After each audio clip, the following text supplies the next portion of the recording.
your friends are nerdy and you are nerdy too.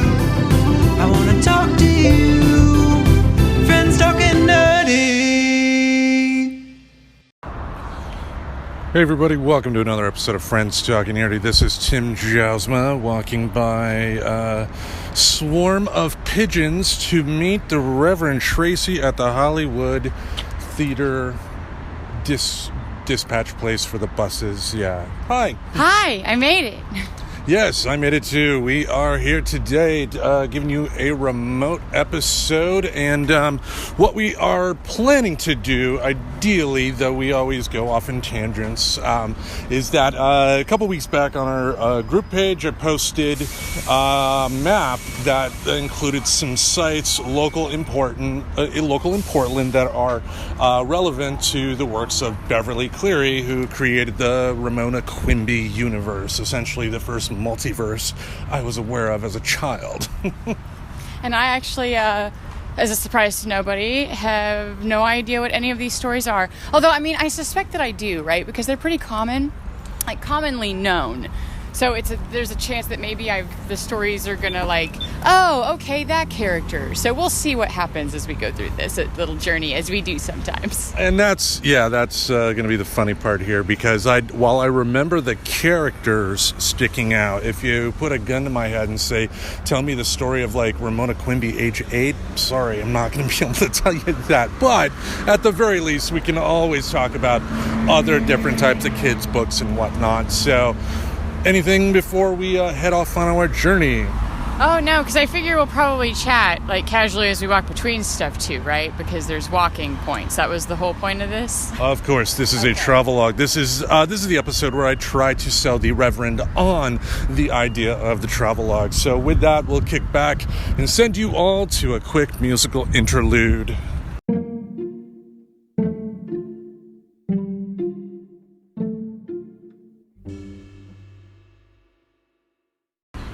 All right, welcome back, everybody. We are on the first stop on our tour, and where we are at is kind of familiar ground for pretty much anybody in Portland. It's the Hollywood Theater, and the second stop is right across the street. It's currently a Rite Aid pharmacy, but I guess back in the 40s and 50s when Beverly Cleary was first writing the Henry Huggins, Ramona Quimby universe books, in her books, she called that Colossal Market. So very cool to kind of see some real life locations that I never thought I would see in person as a kid when I was reading those books. But that begs the question, what do you remember is the first book that really meant something to you as a kid?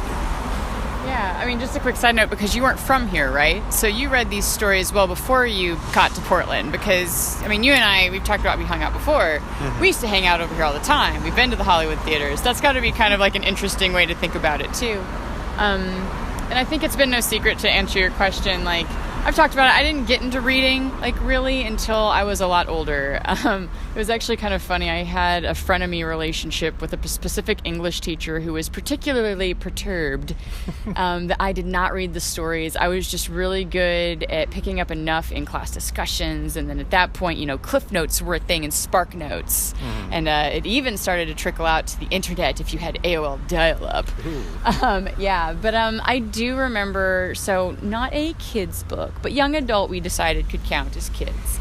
So I got to pick off of a list. This was another English teacher, not the same one, but we got to pick off of a list of books. And so it was because maybe there was something about being given the choice that I actually chose the book, therefore I read it. And the first one I remember reading and really loving was this book called The Raging Quiet. It's not as well known. I read it about the same time as I read Speak, which is a slightly more well-known book. Actually, the host family I'm staying with, the granddaughter of the lady that's taken me into her house, she's reading Speak right now. So I got to chat a little bit with a youngster about books. So that one's a little bit of almost like a classic young adult literature, I think, at this point. And I think it's actually won whatever the little gold... you know how they Calder have Awards? Maybe, I just remember, half the books on the recommendation had, that gold seal on the front of it, and it means something, but this goes to show that the Reverend Tracy don't read that much. Z could really use to improve Z, or here's like reading like library. My Goodreads is boring, y'all. I'm just saying, if you ever find it, it's dull. Well, but what about you though? Well, I mean, the thing to keep in mind with reading, though, as long as you're reading what you enjoy, that's the important thing.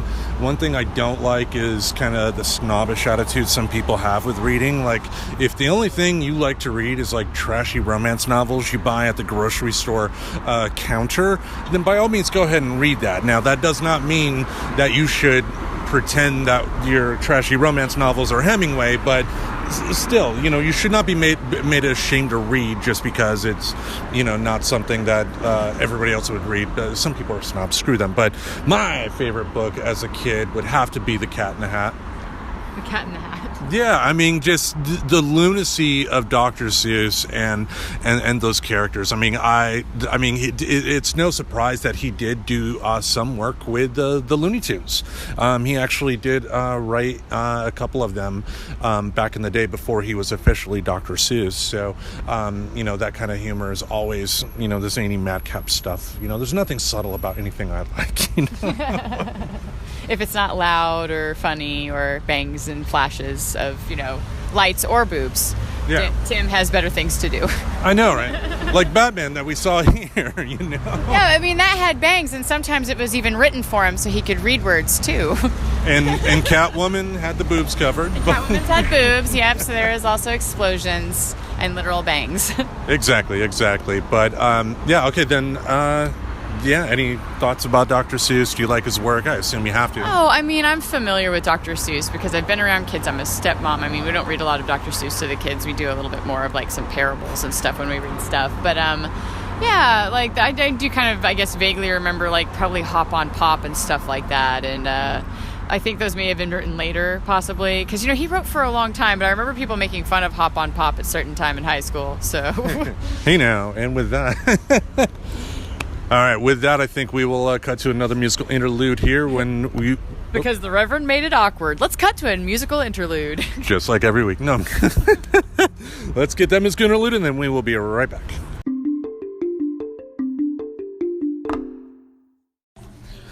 Hey everybody, welcome back. We are here at the Hollywood Library in front of an awesome wall mural that kind of doubles as a map of some locations that she used for her book.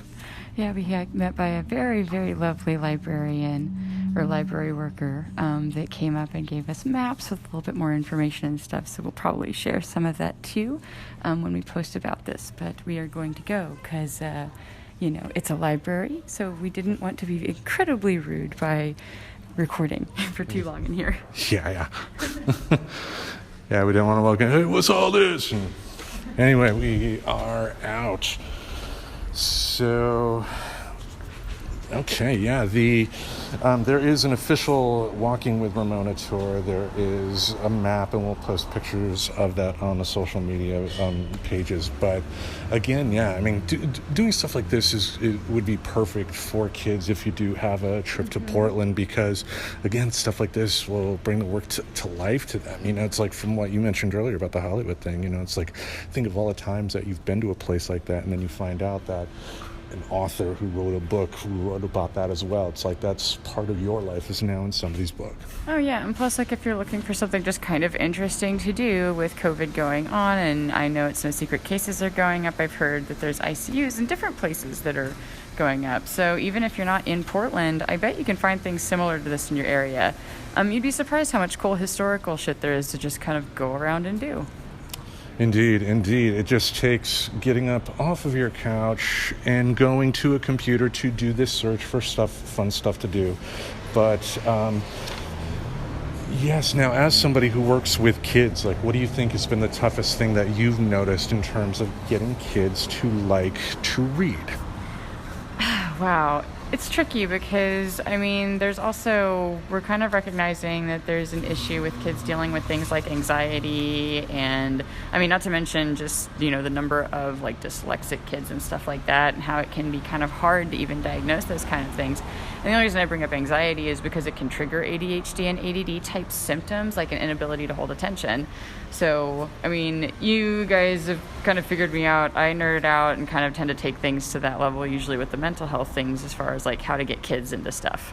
But also it's just like, maybe like with me, there just needs to be more choice and less assignment. Like even if it is a choice from an assigned list, there's a little bit to that, because you're empowering that kid to pick stories that maybe can draw their interest in, so reading doesn't become some kind of like tasked chore. I had a hard time reframing my relationship with reading, and I still like kind of feel like I have to make myself get into a reading habit again, like as an adult, even though I know I like reading books. I've done it. I've proven it to myself before, but I still like, I've been so out of the practice with having reading in my routine that I am finding it difficult, honestly, to get myself back into it again.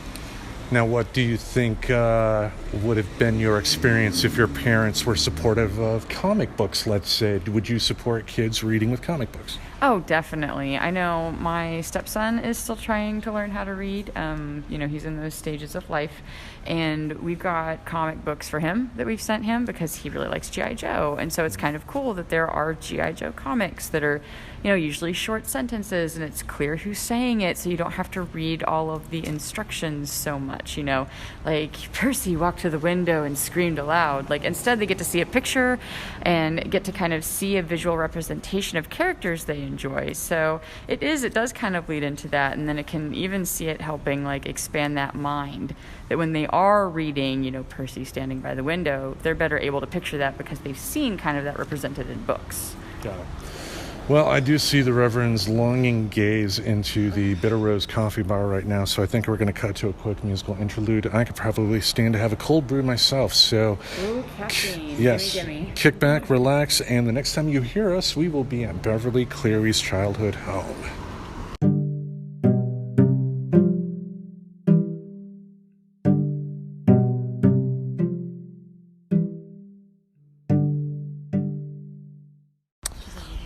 Hey everybody, welcome back here. We are currently standing in front of one of Beverly Cleary's childhood homes here. I mean, like anybody, she didn't necessarily just have one house that she stayed in for the entirety of her life. Did go to some different places, but standing in front of it right here, very nice looking place. Definitely out of my price range. What about you? Oh, well, I mean, I don't know about price ranges, but it does look kind of empty. They got the windows up, but I don't know if anybody lives here or not, so I don't want to start to feel self-conscious staring into somebody's home. Mm-hmm. But it's well kept, it's not in shambles or anything like that, but they've got the Ring audio video surveillance and protected by Xfinity Home or whatever, so they've got at least they've got security systems up, so maybe there is somebody living there, but it does look kind of empty. Yeah, so if they do decide to put the security footage on YouTube, then hey, you'll see us there. But speaking of kids' stories, I am sure you've not only seen the movie Willy Wonka and the Chocolate Factory, you've read the book, Charlie and the Chocolate Factory, correct? Oh, yeah, I've read those books. That's right. I read them much older. I watched Willy Wonka a lot as a kid. That was a comfort movie, like before I even knew that that's what it was doing for me. Mm-hmm. Like any bad day, any bad breakup, any bad anything, fight with a friend, what the fuck ever. Like, I wanted to watch Willy Wonka, and it's been like that like through my adulthood. So I did read it later. It was really good. I liked the book a lot, but I wasn't disappointed, at some of the changes. Right. Because for those that haven't read the book, the newer Charlie and the Chocolate Factory movie with Johnny Depp, they did try to stay true to the book. They had their own creative offshoots as well. But one of the bigger difference was how Veruca Salt went out. Because in the book, she did get dragged into a hole by squirrels, and back when they made Willy Wonka, they thought that would be too traumatizing for kids to see. But so that did influence my childhood in a way. That story influenced my childhood in a way. Got it. Now we are currently at the corner of Hancock and Northeast 33rd. Kind of diagonal from us is the Beverly Cleary Elementary School. Yes, elementary school. I've had my coffee. The Reverend is pleased. I got to have a very lovely cookie as well as coffee, so had rose coffee. Wound up getting rose in my mouth. That was great. Okay, I was going to say something, but I don't think I will. I don't know if that'd be totally appropriate. And I was just crossing. Our podcast, you're worried about being appropriate? I know. I was going to say, haven't there been worse things in there? Hey, no. But yes, we've had our coffee, and now we are ready to approach the elementary school, which, it's a Monday, which, by the way, this is the day that Facebook went dead, that we're doing this recording. So, you can't not mention it, because where were you when you found out Facebook went down, Tim? Oh my God, it was 9 o'clock. No. Yes, a big national tragedy. All of Facebook's services, so Facebook, Instagram, WhatsApp, and Oculus, they are down, and they've been down most of the day, which tells me that's probably some form of concentrated attack. Yep, that happened. I used to date somebody. My ex-fiance used to work for one of the, they make the internet work. He tried to explain what his job was, but he did security. Yeah. And it can happen. Your site gets attacked. So it's either an attack or one of those things where it's somehow being held hostage. Because, we had that Garmin thing that happened just a year ago, wasn't it? Something like that, yeah. Yeah, but that had more to do. I was annoyed that my stupid app on my watch wasn't working, because that's something I do nerd out about. It took me a minute to realize Facebook was down today, but when Garmin didn't work, I noticed that shit same day, because I used that one. And I was like, my watch isn't working. And then I found out that, they had actually hijacked some stuff that had to do with air traffic control. And so it was really bigger than the Garmin app. But I don't know what this one's about, so I'm sure that'll be interesting to see how this unfolds. Oh, yeah, who knows? Probably it'll turn out to be a foreign adversary or something like that, or some dumb punk kid who just got lucky in his bedroom somewhere. But, there's a scrub jay in the distance. All right. We are headed to our next destination, so what I think we'll do right now is, as long as I stop spilling this cold brew everywhere, I'll send you to a quick musical interlude, and we will be right back.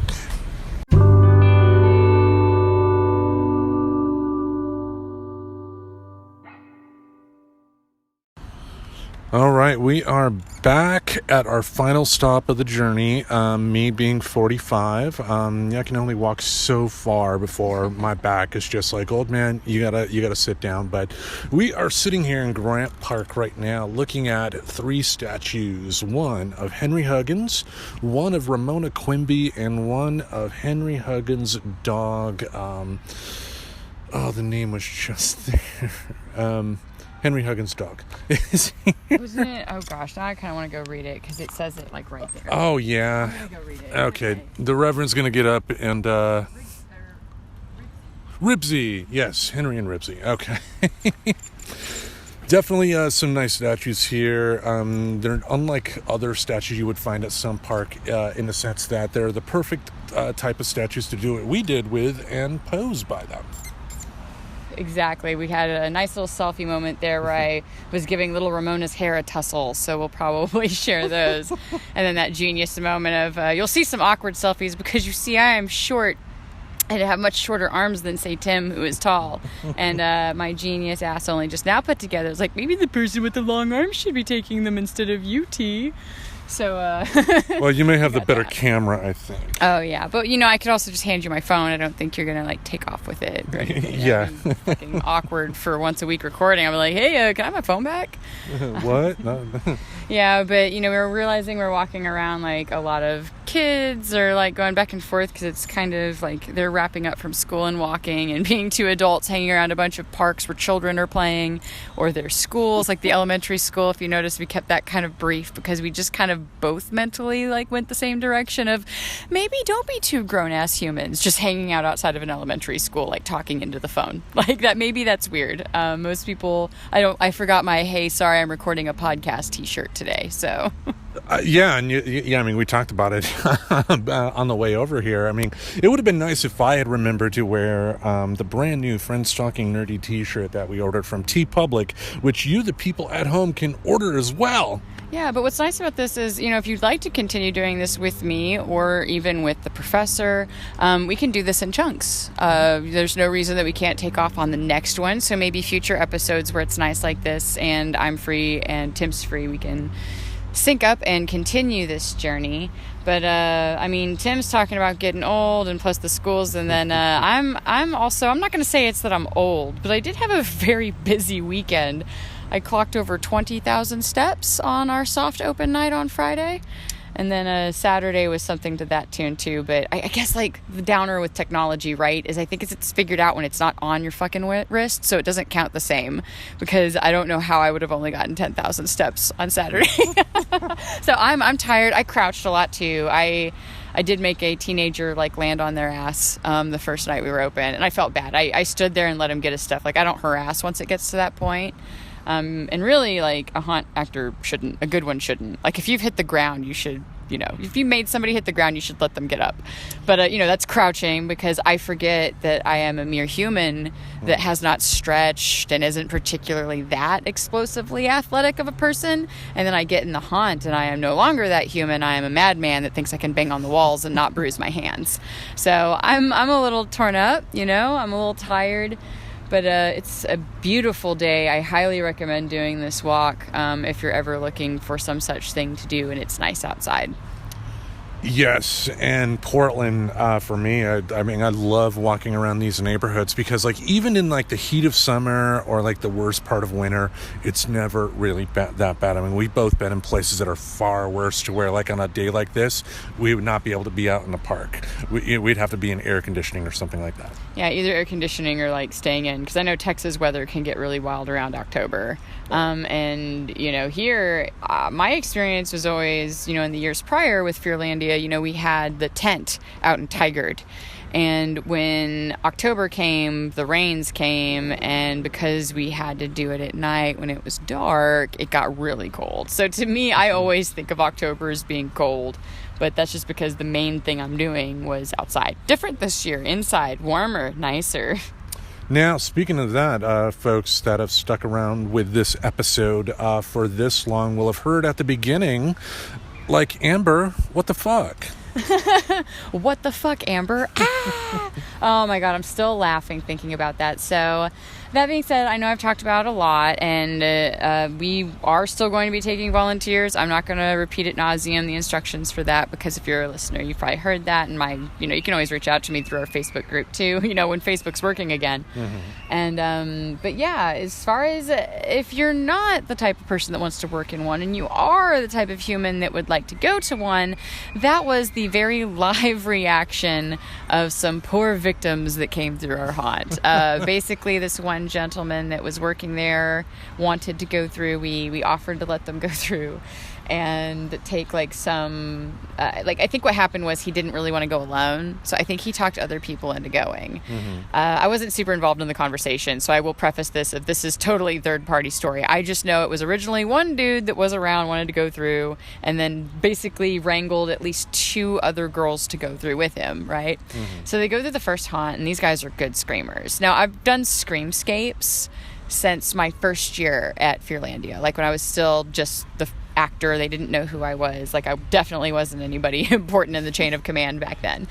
And I still have that recording, so I actually might post that this week as a Throwback Thursday for fun. But yeah, so I started recording. So when somebody's a good screamer and I've got time when I'm running around like a mad person trying to make everything work, I will cover up the camera to my phone so there's no spoilers and nobody's face or anything like that, and I'll try to follow them from the actors' halls and get their screams. Mm-hmm. So what that was them coming around. They had just entered the second haunt, and they came down this long hall. And if you go back and listen to it, 'cause it's only like 10 seconds, so I'm pretty sure the whole thing is going to be at the beginning of this recording today. But at the very end, you can actually hear the actor just cackling as they're continuing to run after them. So it was an absolute blast. It was a great time. We did have a lot of really great volunteers putting on a great show.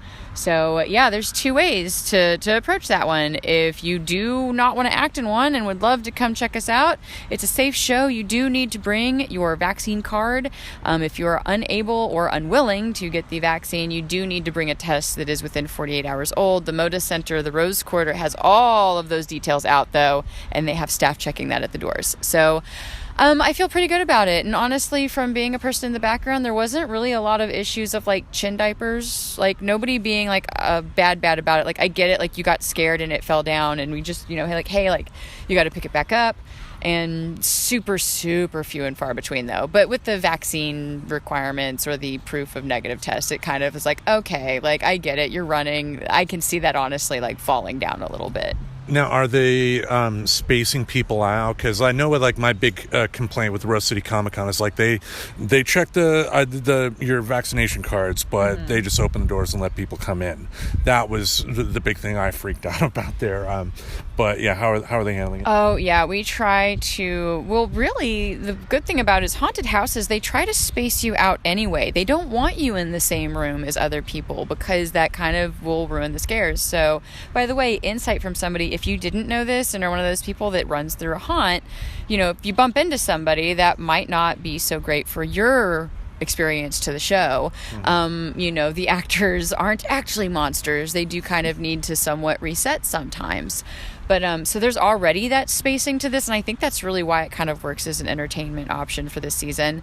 It goes back to they're not only requiring the proof of vaccine or the proof that you have, that you're clear of it if you don't have that ability to show us. Because, by the way, interesting complications are the Moda Center won't accept it if you got vaccinated in another country. If something had happened and for some reason you have lost your vaccine card and have not figured out how to get another one. So this really does keep it open for the option if for whatever reason you can't supply that. Like, they're not trying to judge anybody for it, and I'm not either.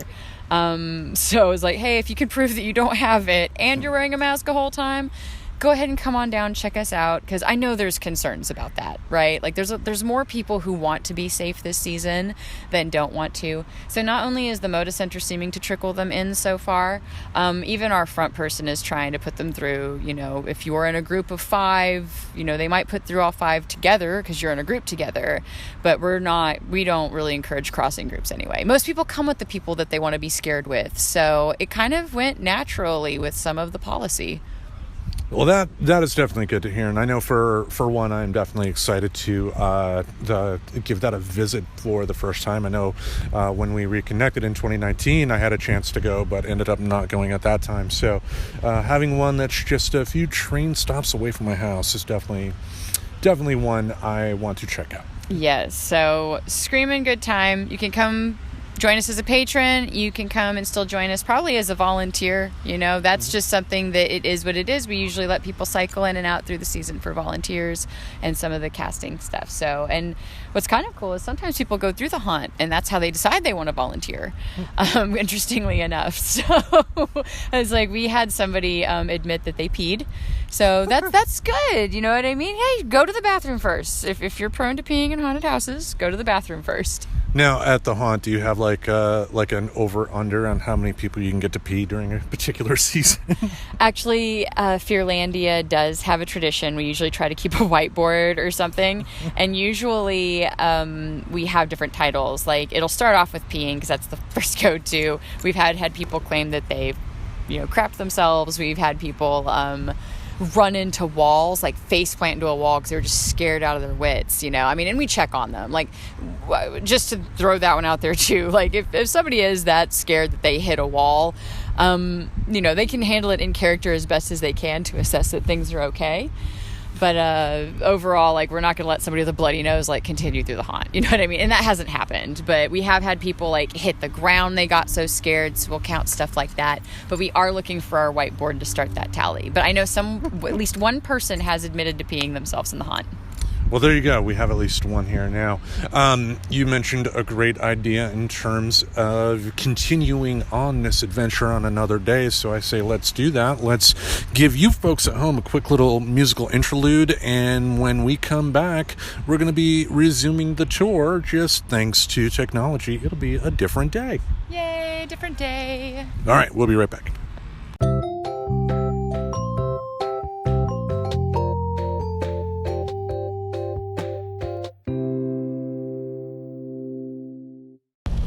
All right, welcome back, everybody. We, as always, at Friends Talking Nerdy, love tangents and divergence paths that lead us to different places than we first anticipated when doing the episode. So we are here in a vehicle on the way to go see the Reverend Tracy at Fearlandia, the haunted house. And I have with me the greatest legal mind in the Pacific Northwest. It is Professor Aubrey.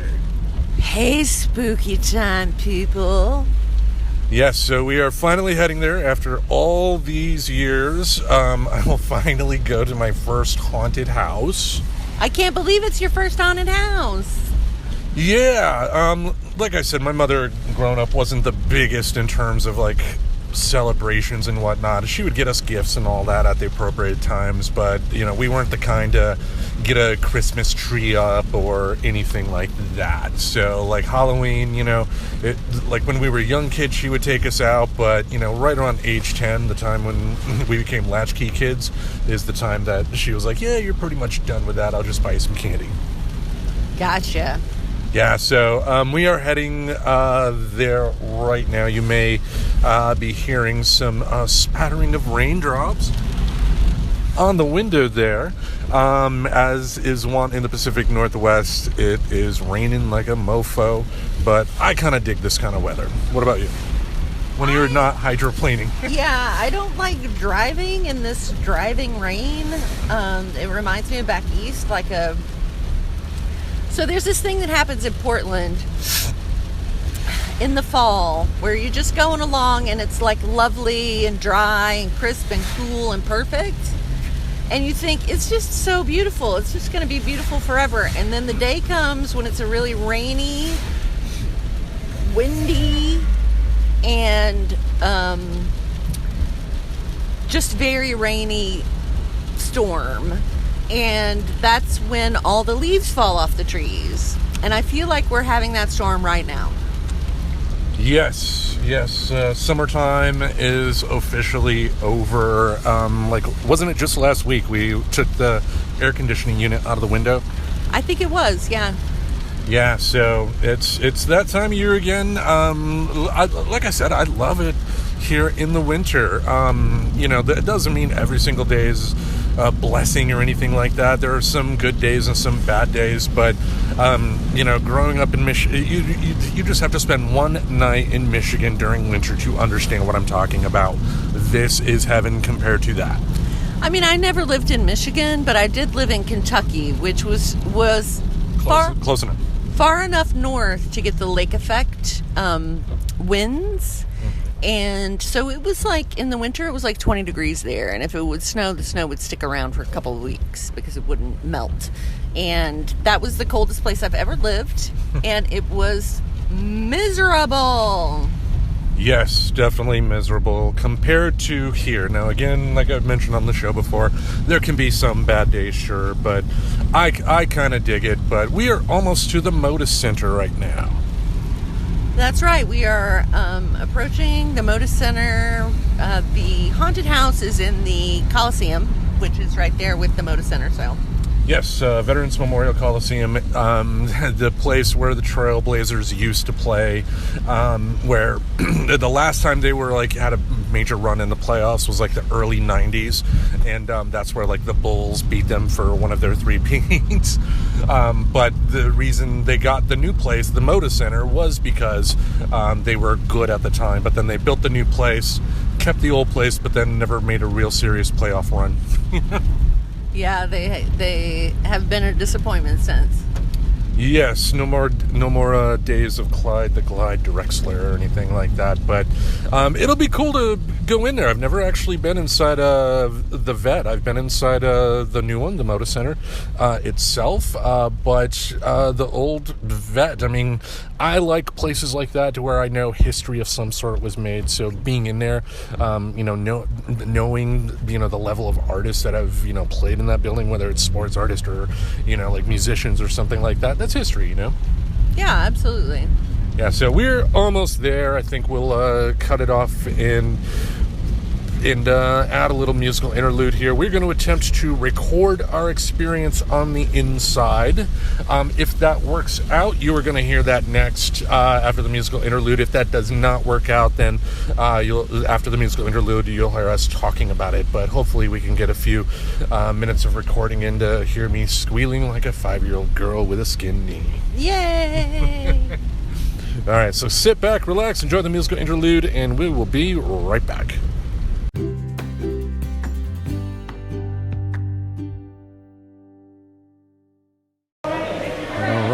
We are in line. I'll be right back. Bob. I'll be your human resource administrator. Are you ready for your first day of work here? Okay, we are going through the maze. It is dark. Really enthusiastic. We like that here. Okay, so this is a very secure containment facility for biohazardous waste. We've never had a breach, although there's the first time we went here. Now, until we get the light working, just grab one of these fun-time glow sticks there, and that will light your way. Just go through the doorway and demonstrate that they're not lighting up that way. Welcome to Fearlandia. Welcome to your first day of work. Okay, we are The haunted house. puffs of smoke.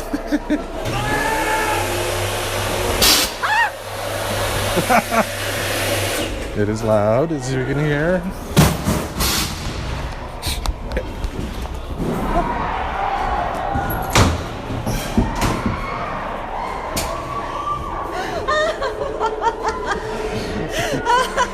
Okay. Can we go in here? No, that's it. Okay. Going through.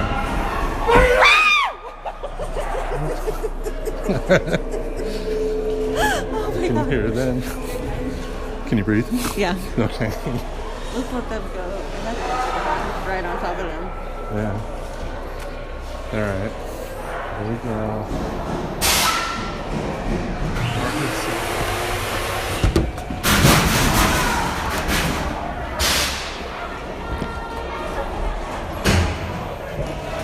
This is.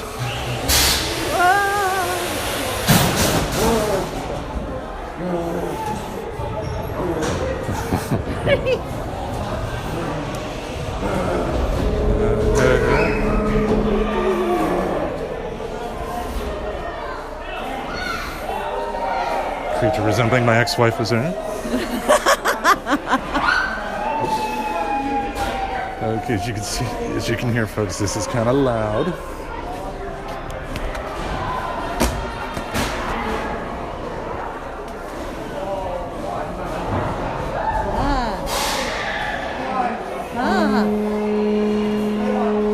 It's a maze, folks.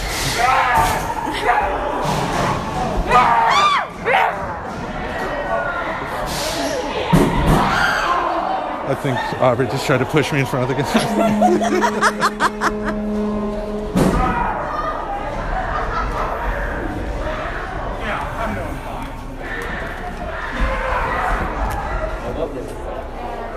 Okay. Uh-oh. Laser light show. The Reverend specialty.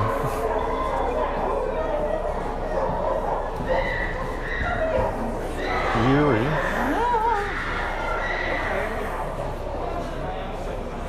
Someone gonna pop out of the smoke. Yep.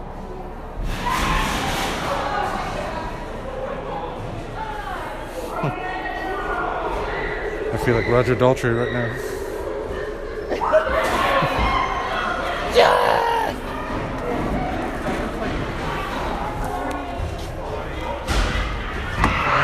Tight squeeze. I'm protecting the professor here. Yes, you must hold on to me at all times. Here we go. Uh-oh. 4 minutes in, what do you think? I could use more scary stuff. Huh? I could use more scary stuff. All right.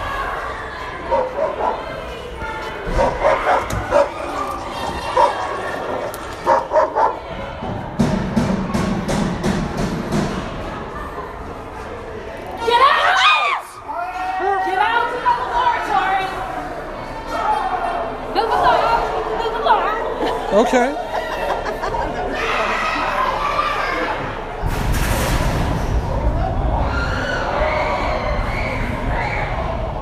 Is it alive? It's alive.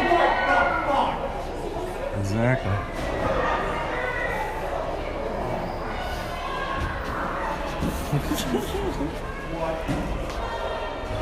It's alive.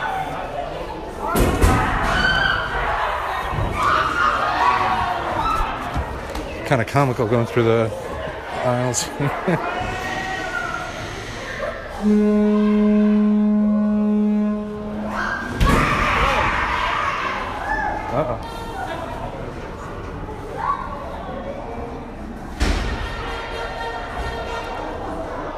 Okay.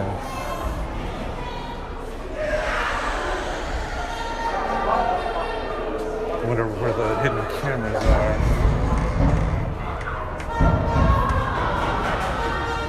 Someone closed the door behind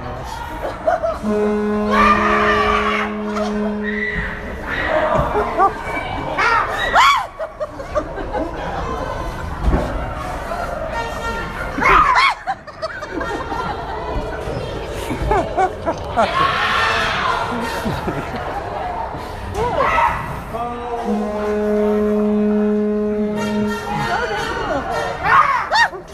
thought you wanted to escape.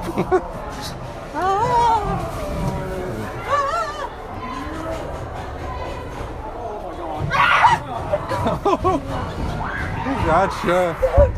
I gotcha.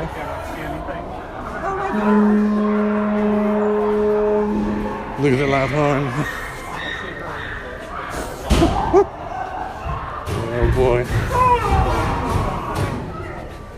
Is it we gonna die? No.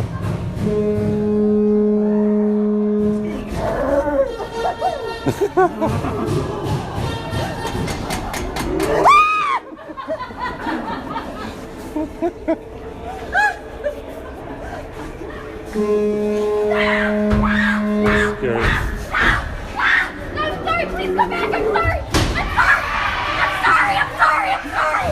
I'm sorry. Please come back. I'm sorry. I'm sorry. I'm trying to get new glasses. Come back. It would suck if that was for real. Sorry, come back. Please. Okay. It's just a string. Uh-oh. I wonder how this is going to turn out.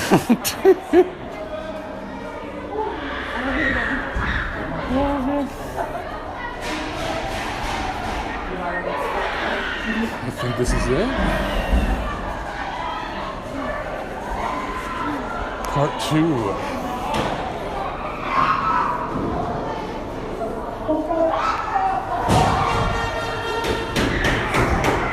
Okay, I think we'll cut to another musical interlude here. Sounds good.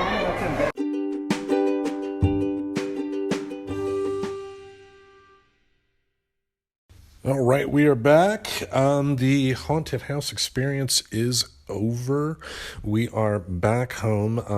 As we mentioned at the start of the haunted house segment here, it is currently raining in Portland, so we did kind of want to get home pretty quickly. Yep, it was very, very rainy tonight. All right, but overall, you folks heard a little bit of the audio of the haunt experience. Thank you for sitting through that. And overall, though, what did you think of the Fearlandia haunt? I liked it. You know, it was two haunts combined. It was the Underhill Cemetery or something and Fearlandia. I think Fearlandia was the first one, and the Underhill thing was the second one. For a event, a haunt that cost $30, I think I'm okay with it. Like, it's, you know, that's what you would pay for a good concert, say, you know, out on the lawn somewhere watching a good band like a national touring act. Yeah, REO Speedwagon. No. No, like, you know, like a relatively... Like Alanis Morissette going out on tour. She's not doing stadiums. She's not even doing arenas, really. She's more like outdoor amphitheaters. Mm-hmm. Right. And I bet tickets for that are $30 to $60. For a concert, which gives you more minutes of entertainment, certainly. So I kind of feel like it's one of those holiday cash grabs, like, you know, getting your picture taken with Santa and those types of things where it's like, you got to go to a haunted house at least once in your life, I think. And if you like them, it's fun to go at Halloween. It's something that only exists around Halloween. Halloween is a very United States of America holiday. So it is something that is culturally unique. It's fun to take part in, I think, Halloween the way that we do it.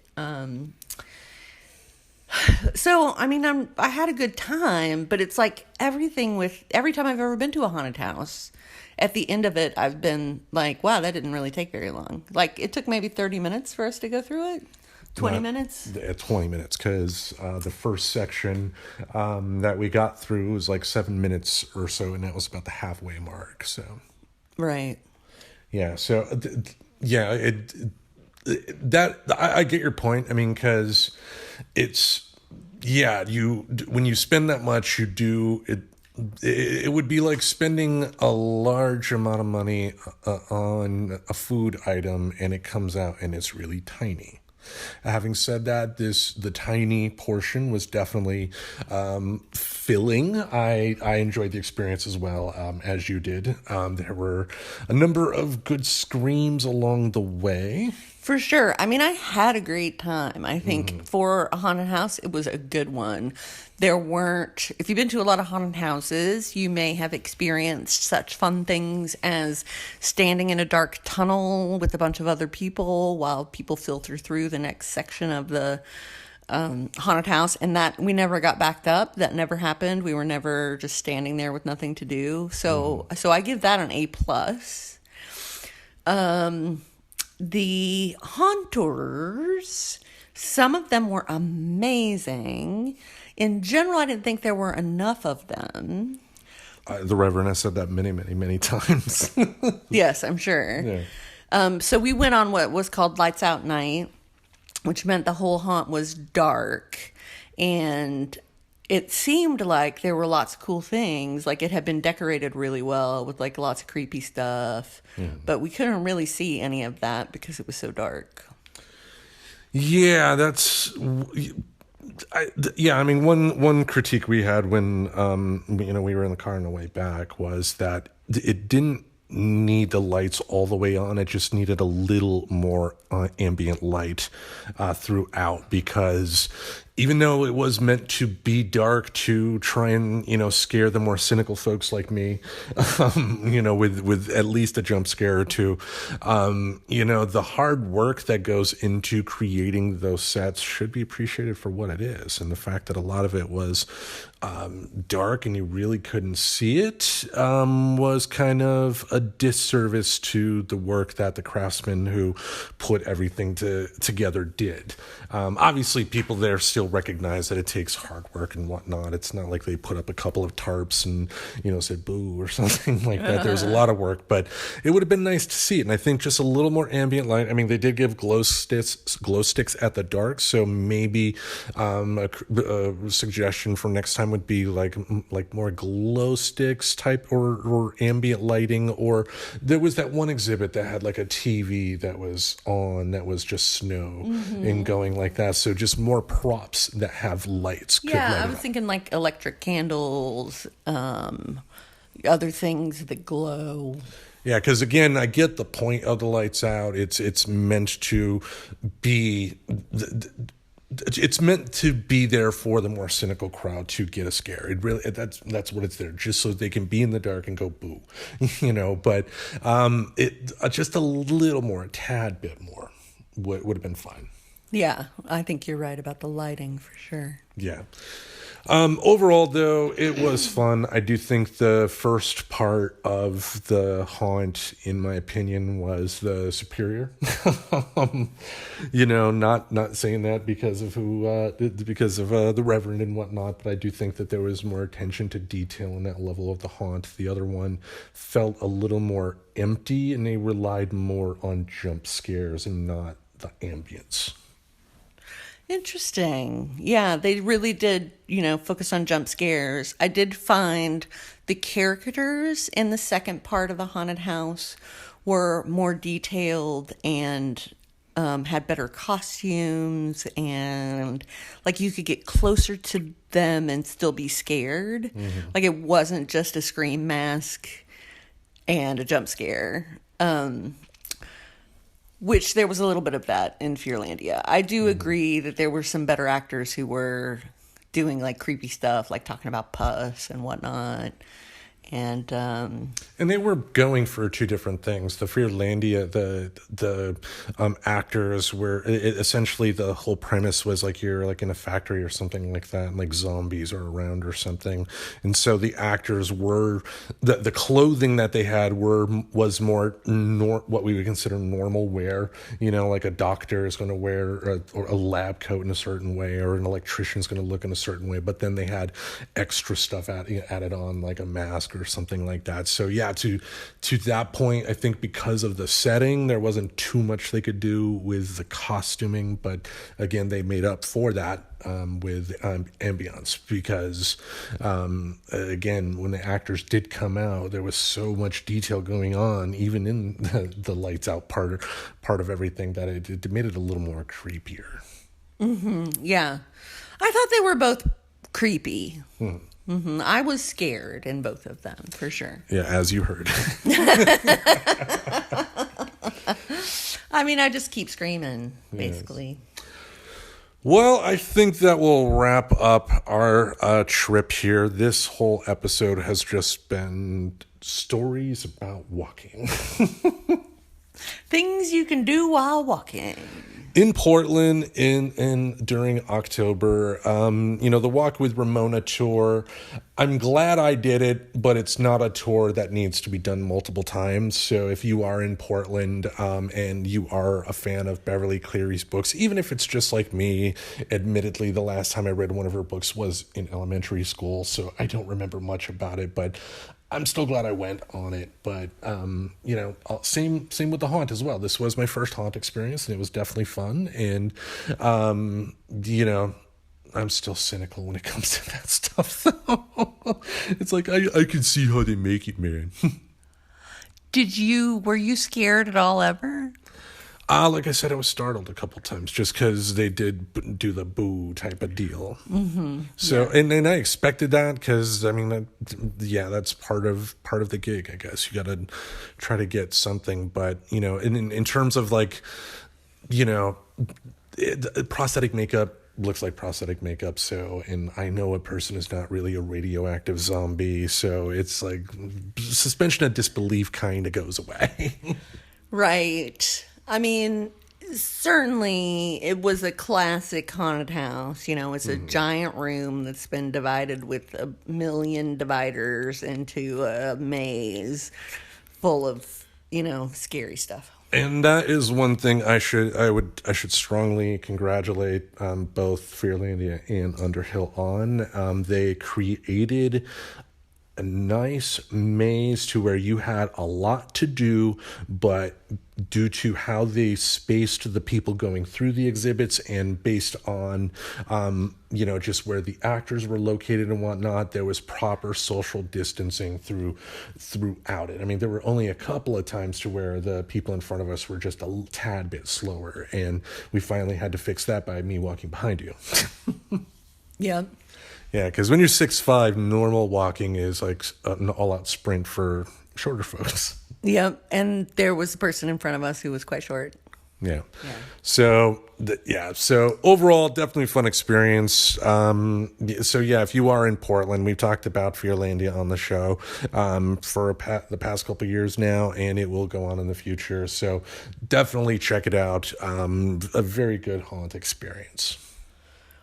It was a very good haunt experience. And yeah, what I was going to say too is that, we do give honest critiques. So we always want to give an honest opinion. There's always a good, there's always a bad. So we weren't knocking anybody. No, absolutely not. Absolutely not. You can go to lots of different kinds of events and have a good time. And you can go to some, really amazing events and not have a good time. It doesn't really... It's like so much of it has to do with like how you're feeling when you do something like that too. But I did want to talk about sort of where we're at with COVID, because we are doing some remote and activity-based episodes. So I thought maybe we could just talk about how we're feeling about COVID these days and anything that we noticed at the haunt in terms of COVID safety. Well, the first thing that was a big red flag for me was the fact that even though the website and the Reverend said multiple times, show up with your vaccine card, nobody checked them. 2, the security people that were there that when we walked through the metal detector, I recognized them from Rose City Comic Con. They were the same, the ones that, like looked in your bag, here's your bag. And it's just like, God damn, so it's like, that was frustrating that happened. Now again, I the haunts should be commended for, having the staff in appropriate places to monitor the crowd so there's no hurting. People are spaced through properly, and that much I like. I just did not care for the fact that no vaccine cards were checked, because again, we have the Delta variant. Even if you have the vaccine, you can still get sick. It's not going to be as bad as it would be if you didn't have the vaccine, but you're still, I don't want to get sick. Sorry. Yeah, I don't want to get sick either. And so I'm, it's constant calculation, and it's real easy to get complacent and start doing stuff with lots of people. I mean, I think we're still containing a lot of our social life. I think for me at this point, until things get better with the pandemic, I think the largest crowd I want to be in is like in a movie theater. I think that's my level of comfort. And even then, I would want to keep it to like the Hollywood or the Laurelhurst. 1, it's cheaper. But 2, smaller theaters. And, generally, we've both experienced theater, movies in both those theaters since the pandemic. And I think the audiences in both very much respect, the social distancing, because guess what? Movie fans love going to the movies. So if it means putting on a mask to go to a movie, we're going to put on a mask. Yep, absolutely. Yes. It's tough because I recognize that I do have some anxiety issues when it comes to the pandemic as well, especially because of larger crowds. I do realize that my anxiety is just skyrocketing a lot more when I do feel like the crowd's closing in, and I think that has been due to the fact that we've not, even me, the misanthropic recluse, has not been as social as I used to be, and just being out with those large groups of people can definitely be intimidating. Yeah, I mean, it's an interesting phenomenon that we're going through now, because I feel like we're really feeling the normalization of what it's gonna be like going forward. And yeah, because we got enough stupid people in this country to make sure that this virus is not going to be last for 5 years, or we're getting in a spot to where if people don't listen and get the vaccine, we're going to be in a spot to where we're not going to be able to have the large events anymore. WrestleMania, you're not going to have that in a stadium anymore, because why would you want to fit 80,000 people to see wrestling and then have a huge outbreak occur? Football, NFL, same thing. Soccer even, I mean. But you know what? In the SEC last week, the University of Tennessee, which is my alma mater, sold out their 110,000 person stadium for the football game on Saturday. That means every seat was full. That means there was no social distancing, and there's no mask mandate in Knox County, Tennessee. Yeah, Glenn Jacobs, the mayor, former WWE wrestler Kane, and also too, he had a character before Kane called Isaac Yankem DDS, because I Yankem, get it. And somebody had a funny retort that isn't it bad that a respected medical professional is coming out with comments like that? So yes, Glenn Jacobs. I know he, anytime I read interviews with him in the past, he always talked openly about being like a libertarian. So it's no surprise that, you know, he is supporting that, but it's just, you know, deaths will be on his head. Well, and just all, like, whose head should the death be on, really? Like, if you're a child and or an adolescent and or a college student, you get a pass. Your brain is still developing. Mm-hmm. You need the guardrails of society to tell you what to do. Okay? Once you're out of college, you're supposed to be able to discern, to think critically about things and make good decisions. So by the time you're like 26, and I'm not just saying people who go to college, but like those ages, your traditional college age. So once you get to be like 22, 23, you can probably be trusted. And, you know, it depends on the person too. I'm talking about myself when I was that age, not anybody else. Like, I'm just saying, after that point, you should be responsible for yourself. Yeah, it's, you know, we're just in scary times because it's tribalism. Tribalism is what's, you know, killing this country. And it's that tribalism that is making people think that the virus is a political stunt. I mean, how does that make sense in any way, shape, or form that it was a political stunt in just all the nonsense that the Republicans are coming out with against this? And it's like they are intentionally doing this to make it harder for the economy to get back up and going so that in 2022 they can say, see, Biden couldn't do the job. Yep. On that note. So what we've learned today is the Walk with Ramona tour is something you should do. It's not a repeat type of experience, but definitely you should do once. And, you know, you have not done it yet, so we should definitely go and do it. I do want to do it with you. Okay. You know, also the haunt is definitely a fun experience. Yep. So, and we learned that Republicans fucking suck. We learn that every day, don't we? Yes, they are garbage. Anyway, I think we'll wrap it up there. So thank you all for listening. Any last words? Hope you're having a spooky October. Ooh.